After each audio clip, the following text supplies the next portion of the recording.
Remember when we thought lockdown would last 21 days? It's been a long, hard road, but we walked it together.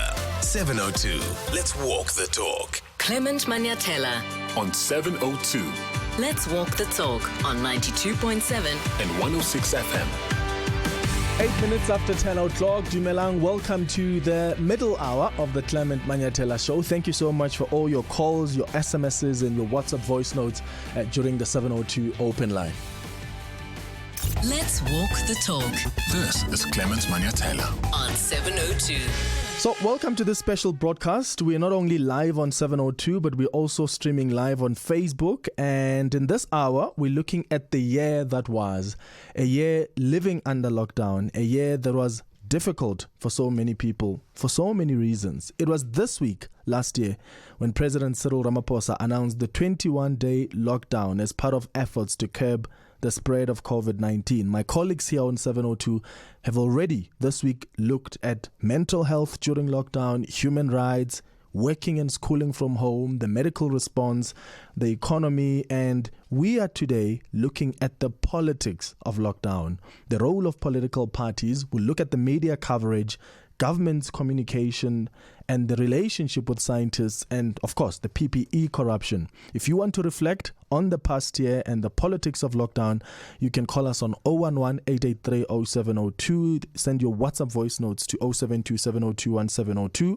The SMS line is 31702. You can also connect there on Facebook and comment. So let me welcome my panel of esteemed guests. We've got Chris Vick joining us. We've got Tshidi Madia. Chris Vick is, of course, a communications specialist. We've got Tshidi Madia, who's our colleague here on Eyewitness News, who is a political journalist. We've got Pieter-Louis Myburgh, who is an investigative journalist. And we've got Malan, who has done an incredible work with Bhekisisa in reporting about the health suspects and just tracking how government is responding to the pandemic. I want us to start with the issue that is burning at the moment, the issue around vaccines and our non-existent rollout. The initial target, Mia, was to vaccinate 60% of the population by the end of the year. Yesterday, Cabinet confirmed that we won't reach that target. You at Bhekisisa have been tracking the vaccine strategy quite closely. First, are you surprised that we won't meet the target? And second, how do you think government has managed the vaccine acquisition? The first question, am I surprised? I think many experts were right from the start of the opinion that we weren't going to be able to vaccinate 40 million people by the end of the year. Am I surprised? Well, I thought we would have been further by now, but I do think it's important to acknowledge that there was science that informed us that we couldn't use the vaccines that we acquired. And I think it's important to acknowledge that because it was something that we couldn't necessarily have predicted. So I think with regards to the rollout, if I think about sort of how did the government communicate it, I think they could have been more transparent. I think very often the health department, in terms of communication, address something afterwards. You know, they could have prevented the crisis by being more transparent right from the start. So in my opinion, if they were very upfront about the fact that we hadn't acquired vaccines and how our plan would work, because they did announce a plan in quite a bit of detail without timelines, you know, but in phases and that sort of thing. I think, you know, they announced it after a lot of pressure. And I think in terms of communication, they could have done that earlier. With rollout, I do think there was a bit of creativity, you know, to get Johnson & Johnson into the country. And I think the next vaccine we're going to look at is Pfizer, obviously, because that's the one that's registered. We want Johnson & Johnson vaccines as well. And it's easier. It's only one dose. But we really need to look at what do we have permission to bring into the country. And that is Pfizer at the moment. So I think once we get those doses and we get many more than we're currently getting for J&J, things will definitely go faster. But what I would like to see from the health department, the things I'm wondering about is, so where are the sites going to be? Why don't we publish a list of sites, for instance? Yeah. There are tenders that are going to be put out as to which companies are going to be able to distribute the Pfizer vaccines. or all the vaccines for that matter, and I would like to see those details so that I know that there's a plan that has been well thought through. Yeah. Chris, one of the fundamental things that government needs to do when a country is in crisis or it's facing a pandemic like we are now is to communicate effectively. And we'll talk broadly later about government communications around the lockdown regulations. But when it comes to vaccines, even with the admission now that we won't meet the target, do you think government has communicated that effectively? Have they been transparent enough? The short answer and the obvious answer is no. I think Mia's made the point very clearly that government communications tends to be reactive rather than proactive. That's a fundamental problem. But we shouldn't ignore what lies behind this. I mean, you can only communicate effectively if you're procuring effectively and if you're managing rollout effectively. And if lockdown has done anything, it's shown up the cracks in the system. It's shown up government's inability to plan. It's shown the inability to implement effectively. And it's exposed the inequalities within South Africa's healthcare system. So all of those, plus the role of the pharmaceutical companies themselves around patent rights, around the various checks and balances, it's a sort of perfect storm for a communication mess. The system is problematic. The tone of government communication, as I said, is reactive, not proactive. And I think my biggest concern as a citizen and as someone who works in the COVID communication space is that what this is doing, apart from delaying and creating uncertainty, is it's undermining trust in government. So that even when there is something positive to announce, even when there is detail around the vaccine rollout program, the trust levels might be so low that no one is going to believe it. No one is going to buy into it. And then you have public apathy on top of people who don't want to get vaccinated in the first place. So it's a really critical testing point, I think, for government as a machine, for the ANC as a governing party, and for government communicators who are tasked with communicating reactively based on little information and where the system itself is very, very faulty. Tshidi, I want us to look at the reaction of political parties, regarding this development around this failure on our non-existent rollout plan. I think I saw a statement from the EFF last night saying this is a murderous inability by government to speedily facilitate the vaccine rollout. What have we seen in terms of reaction from political parties on this failure by government? I think, Clement, if we were to be simplistic, we'll say political parties, opposition parties, and some in the ANC are as frustrated as South Africans who are waiting on vaccines. I think that the lack of clarity, the implementation study that's unfolding as opposed to full-on program that South Africans have been waiting for has left them as frustrated as South Africans. I also find it interesting when I look at the DA, for instance, there have been many attempts as far as the DA is concerned to try and push government to get to do what it needs to do. They've attempted to go to the courts to try and get more clarity on what the details of the plan are, to try and get a better understanding of how it will roll out. So trying to push government. I mean, at some point they spoke about trying to get one for the Western Cape. So they've tried to agitate and they've abandoned some plans. So there's a constant back and forth around the vaccine program as far as the DA is concerned. And I think that they might be reaching a point themselves where they might want to go back to the courts. You're speaking now about the EFF, and I think, again, they echo the frustrations that South Africans feel. In fact, they call out the president in that statement saying that at the State of the Nation address, he made a commitment that a particular amount of South Africans would have been vaccinated by this point when you reach the end of March into April, and that hasn't happened. And I think Mia makes a point about how science was also a factor in all of this. But I think they share the sentiments that are echoed by South Africans.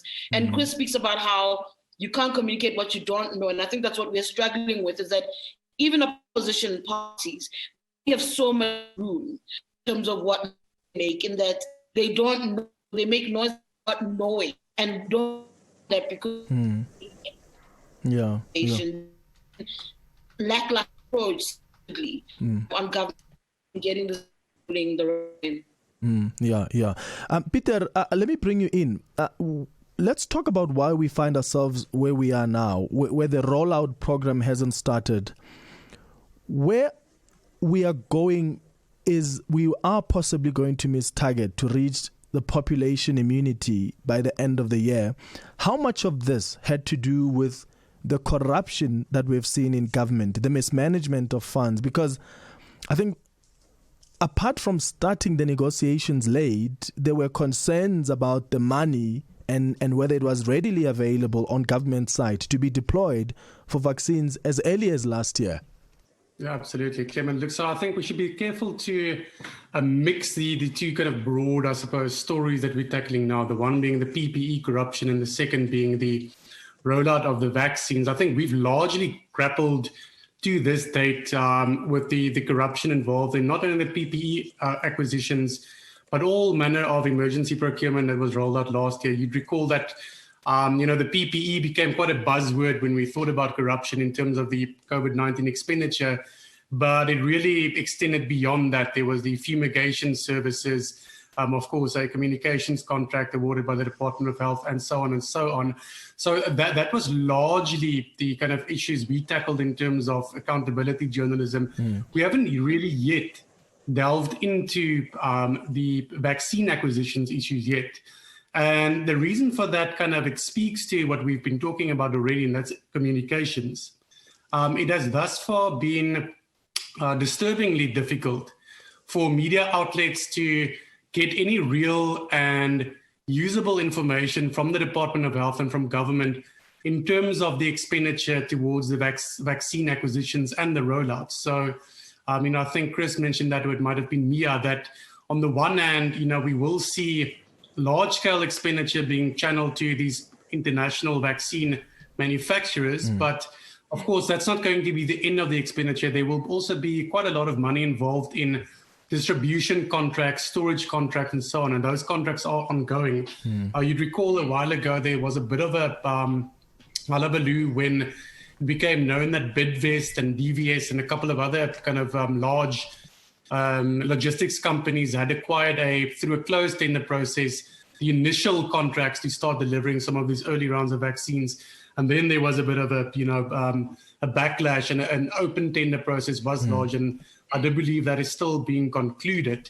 But that being said, I think as we went into COVID-19 last year, we were wary about corruption, and we kind of thought that, being such a sensitive issue and such an important moment in South Africa's history, this would be the one moment where people would not become involved and the government officials would keep their end clean. Yeah. And we did see that with the PPE corruption, that didn't happen. I do have the same wariness and concerns going into the vaccine program itself, unfortunately. Yeah, and we'll explore that more broadly around the corruption, around the procurement of PPE. Chris, let me start with you. When we talk issues of communication, how do you assess government's communication during this pandemic? I mean, there was a time when we were questioning where the message and who the message was directed to.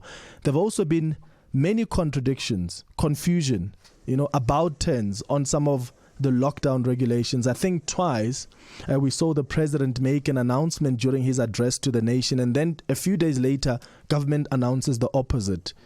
Whether it's the decision on the ban of the sale of tobacco products, the announcement that accredited and licensed accommodation facilities, except B&Bs, will be opened, which the tourism industry understood it to mean leisure travel will be allowed, but the tourism department said that's not really the case. So there seems to have been this disjoin between what the president communicates and what his ministers communicated.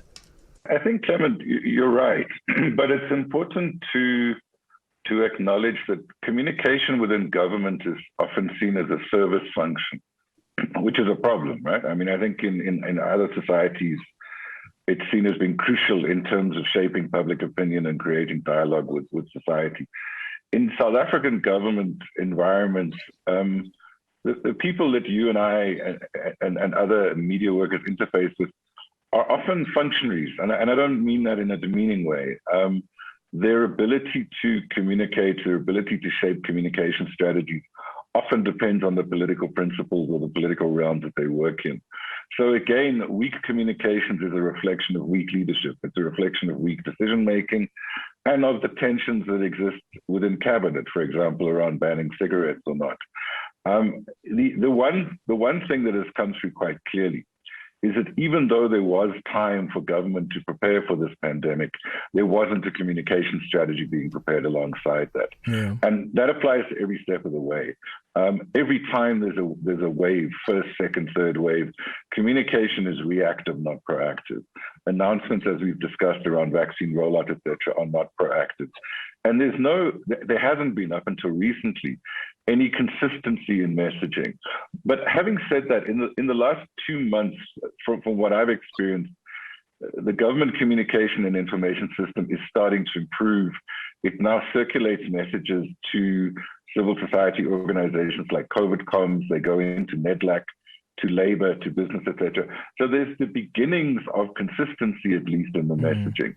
But the time is often questionable. The people who are doing the communicating are often not that familiar with the messaging itself.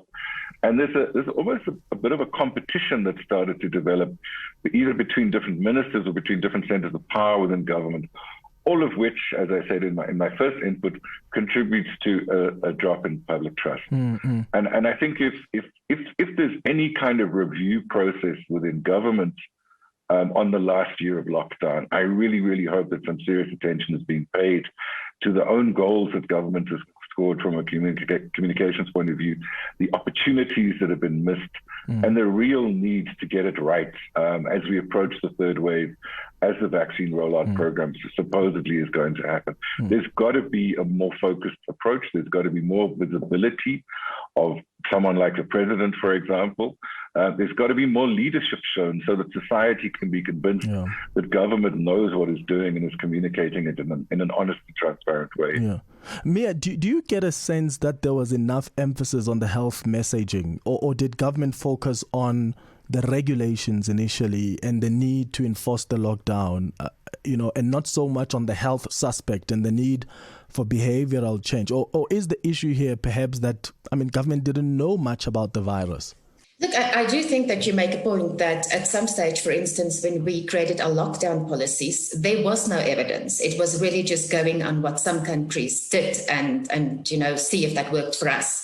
But in terms of communication with health messaging, I think, the communication was quite impressive initially when it came to straight down rules. If there's a lockdown announcement, they were very good with communicating those rules and all the different departments. But when it came to explanations of those rules, the communication wasn't that great. And as Chris has mentioned, it wasn't consistent. So what is really important, or in terms of health messaging that you mentioned, I also think, yes, I do think there was messaging. For instance, if you looked at the health minister's Twitter account, there were lots of social media cards and distributing it. But there was also a lot of that done by the media, television stations had that on all the time. So I think there was maybe a perception that it's done by many other institutions as well. But what is really important now is that the picking up in the communication that Chris mentioned, that it says that it must be consistent. Can you imagine when we now start to roll out vaccines to millions of people? If the government is not consistent and good with communication as to where you can find a vaccine, how they work, it will be a mess. And all the research that you look at with vaccines shows you that whether people take up a vaccine or not depends on whether they trust the messenger, and it's going to be the government, and whether they trust the provider.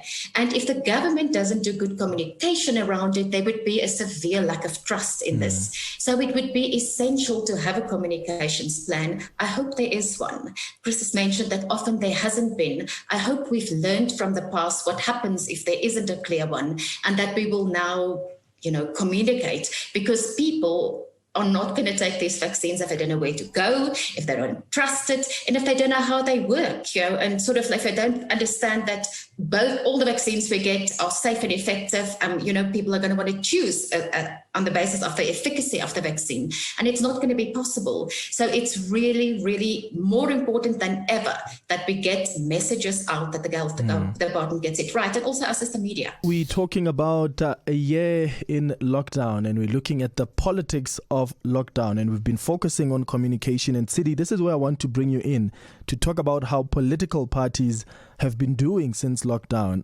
When the pandemic hit our shores last year, there was sort of rallying support for government and the measures President Cyril Ramaphosa announced, whether you talk business, labor, political parties, civil society organizations. But things gradually changed. Some parties lost confidence in government, and its response to the virus. There are business groups that started, taking government to court, and there was a trust deficit between the state and some citizens. Speak to us about the role of the major political parties during the lockdown.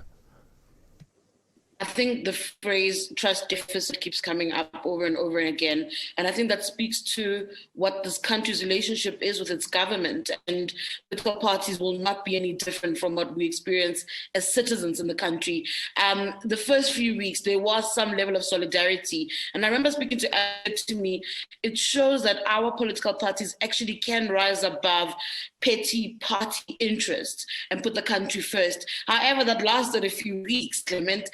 Very quickly, the DA bolstered very quickly and started complaining just about a series of things. And I remember speaking to its now leader, John Steenhuisen, and he said, we have the right to agitate. We have the right to argue that we must save lives and livelihoods, that it's not just one approach that will work. And he argued that their role as opposition is to try and challenge government's thinking and how better it really. And at some level, I want to agree with that is the role. However, a year down the line, I'm not too sure if opposition parties have absolutely achieved that. I think what we've seen is them fading at some level, fading away, not too sure what to do.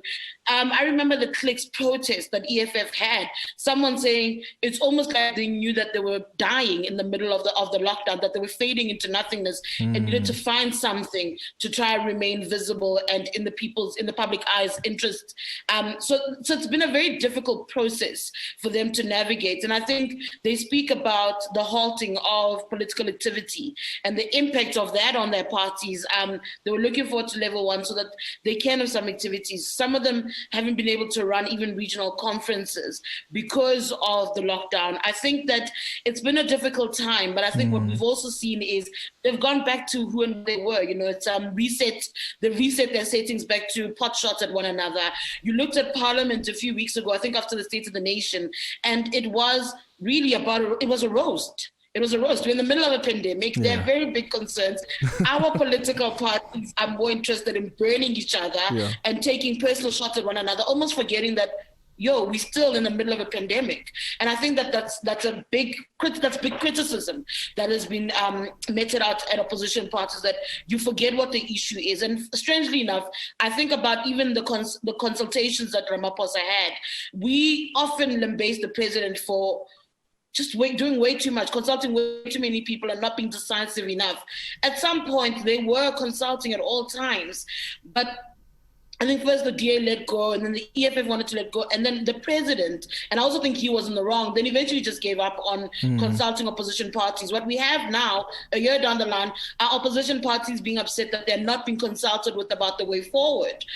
They can't pull together long enough to push the country in a particular direction. So now we're back again. We're saying back at political parties taking aim at one another.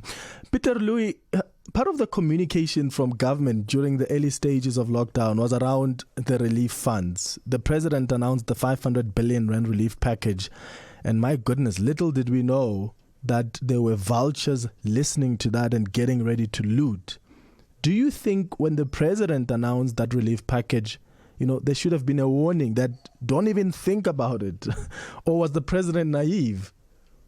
Yeah, Clement, I think that warning was issued. I think if we go back to some of the earlier statements, I think proactively, government did state that, we would be very vigilant and wary when it comes to corruption, and that we would monitor, the expenditure very closely. And then lo and behold, we first saw the large-scale corruption scandals emanating from Gauteng. That would be the Padile Masuku issues, Kusile Diku issues, and then it kind of just snowballed and got out of hand from that point onwards. I think that's a kind of a sad indictment on government expenditure in general in South Africa. I think there aren't any holy cows, and we should probably not be too surprised by that, because if we look at the broader picture, a pandemic and a national health crisis, it might be an extremely sensitive and difficult issue. And one would always think that, going back to what I'd said earlier, it would be a moment where government and, private sector players would all kind of come together in solidarity and kind of,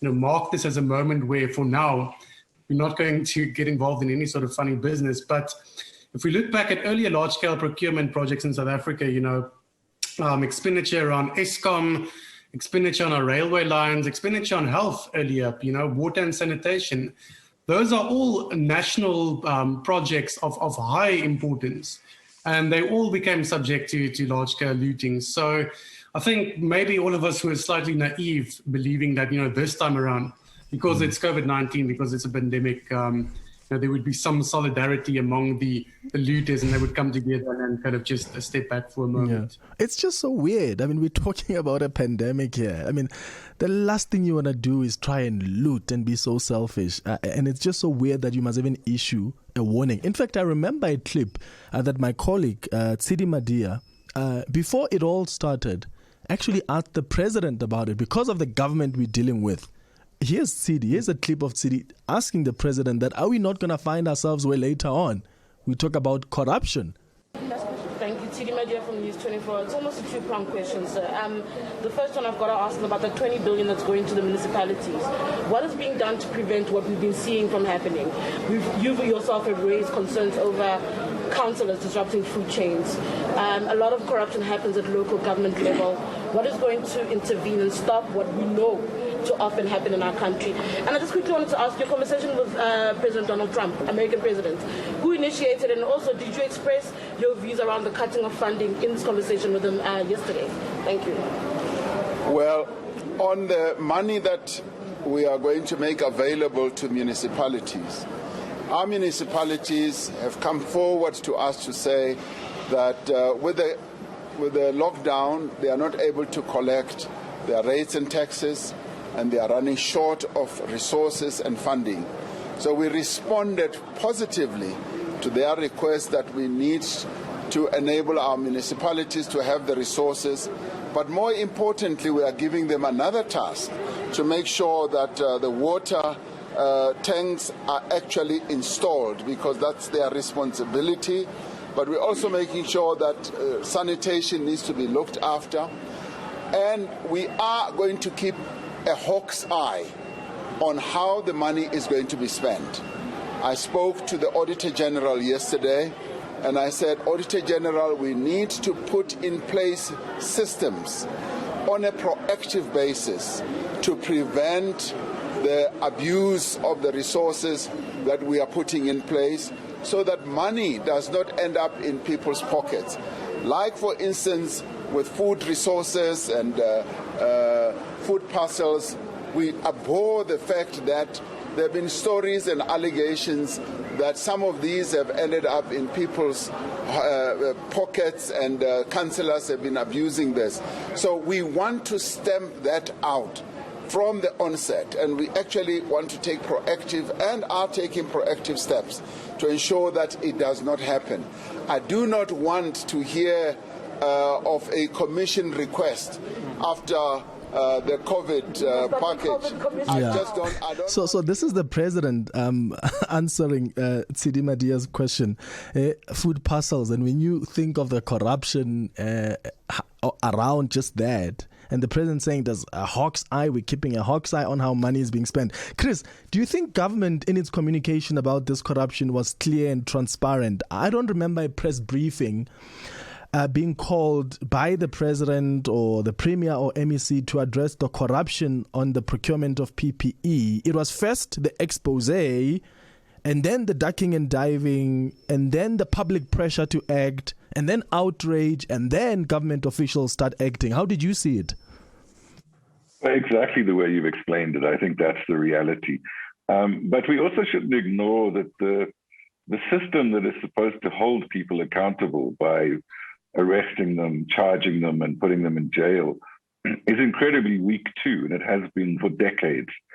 I also think it's a bit naive to think that just because there's a pandemic, suddenly crooked people are going to become straight and honest. That's not the case. I think crime is opportunistic, and if people see opportunities, they take it.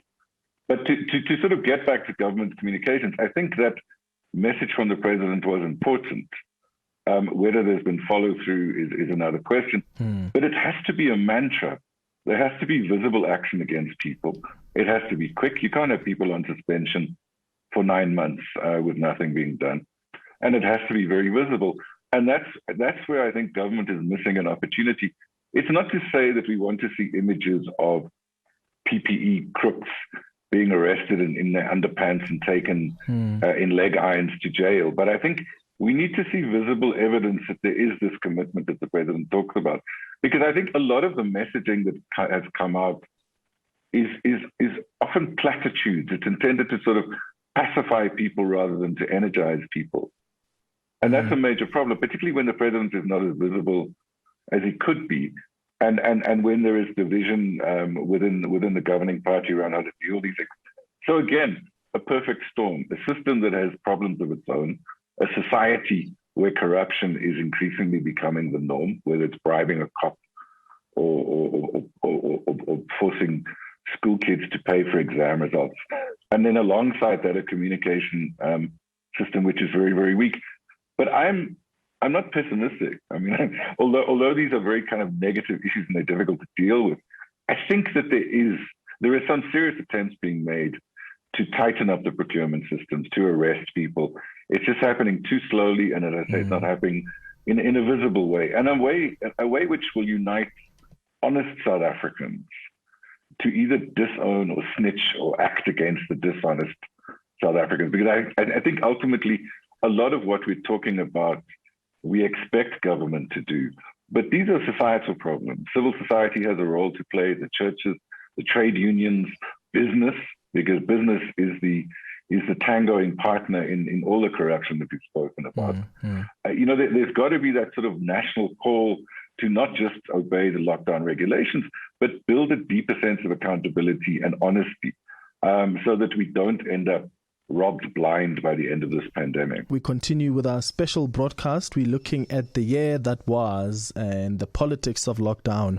And I want us to focus on media coverage now. Mia, did we as journalists have the tools to report on the pandemic? There was a time where we had no access to advisories that government had received from the advisory councils. There wasn't transparency at all. I remember, in fact, News 24 at some point had to consider approaching the court even to have access to those advisories. So you make a point. Yes, I think very often we don't have access to the information that we need from the health department, but I think it goes far beyond that. If you ask, did we have the tools we need to report on this pandemic? COVID turned everyone into a health reporter overnight. And that doesn't mean that journalists all of a sudden had an understanding of the science and the processes behind it overnight. And I think that plays a huge role in how accurately we reported on the pandemic. And I think often we have seen scientific inaccuracies in the media, and it's not necessarily the health department's fault. It is just the situation's fault. And, we don't just get science information from one source. And I think that's going to be such an important thing when we go forward, because the next year is basically going to be vaccine reporting and procurement reporting. And I think vaccines are hard to understand. There's a lot of opportunities, for instance, if someone has an adverse effect, a symptom, to pull that out of context, and scare people away.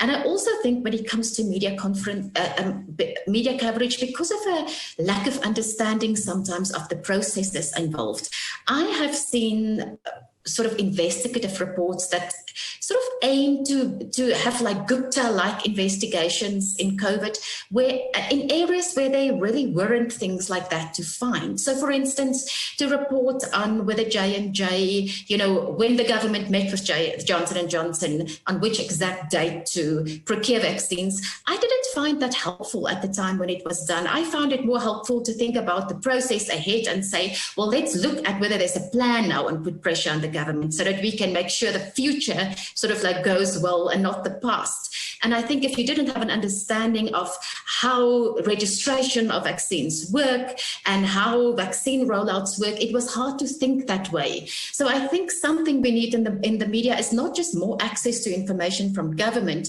but we also need more sort of regular trainings and mentorings on how these processes work. Because if you don't understand that, you don't know what the next issue is that you need to investigate. Tshidi, your thoughts on the media coverage? As Mia said, we all had to turn as health reporters overnight, when we self-reflect as the media, could we have done better? Not all of us specialize in health, so it was hard trying to explain the virus and what's associated with it to the listeners, to our viewers, to our readers. Absolutely. It's such an interesting thing. And I'm grateful you have Mia here because as a journalist, I often turn to her to understand what is going on. And I remember there was a back and forth around a Dr. Glenda Gray versus Dr. I think Kareem. Yeah. And I remember thinking, why do we think that scientists aren't also competitive? So when she gave that piece, it was such a shift. It was such a shift for a lot of us to go, it doesn't have to be everyone's right. They are also competing because you know what? It is also political. So I do think that we got lost. We didn't know whether we were coming or going for a second there. And what I appreciated from this period is that the spotlight was also turned on media. How we do our jobs was also brought under a lot of scrutiny, where sometimes we got lost in government language. You know, sometimes we got lost in the regulations that are going back and forth in the courts, while they're actually very important human stories to tell. So I've seen the media kind of go back and tell those stories properly in some instances. And I also think that where we often got lost is trying to also be the first, to break the news first and fastest and the most sensational. But that's where we fall into the traps and we lose the story, an important story that we need to communicate with so much care. And I think that that conversation of what we are doing wrong is happening not only from outside of ourselves, but we as a fraternity, and we are now able to also call each other out a little bit more than we have in the past. Media has often been criticized for being unable to say to one another, hey, you are doing this wrong, and not doing it publicly. We often keep it as an industry secret. And I think that part of what helps when you're trying to find when you're answering issues of credibility, which the media has taken so many knocks on over the years, is you must be able to call each other, hold each other to account in the public domain at times. Obviously, don't end up caught in the back and forth battles, but be able to do that just so you are seen. You are also seen to be able to call each other out and to resolve the matters. I don't think we've been awful. Could we have been better resourced in many instances? Absolutely. There are many hard lessons. There's issues around questions with the president, and I could also see journalists becoming more amplified in their frustrations of a president who will not speak to us about what his plan is for the country. Yeah, and Chris, I want to get your thoughts on that because it was really frustrating, the fact that the president couldn't take questions from journalists during the family meetings. Do you think, the president taking questions would have helped in adding perhaps credibility to government's messaging? Definitely, and I think it would have helped deal with the trust deficit too. I mean, a couple of us did approach the presidency very soon after lockdown was announced. I spoke to Kusela, I spoke to the late Minister Mthembu, and we urged the team around the president to look at more regular briefings and to have Q&A sessions. The response we got was no. The president is held for special occasions. In other words, a once-a-month family meeting, and he's our sort of prized possession. There's no way we can expose him to the rough and tumble of journalists. I must say that the rough and tumble nature of the ministerial briefings that followed that reinforced the presidency's view that we don't want to put our key person out there.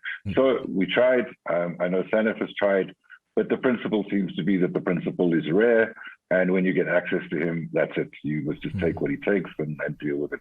It's a huge pity. It's a lost opportunity. We showed them clippings of Andrew Cuomo before he came alleged sex pest, but he did very, very successful COVID briefings. We showed other examples from New Zealand of how the Prime Minister there dealt with issues like that.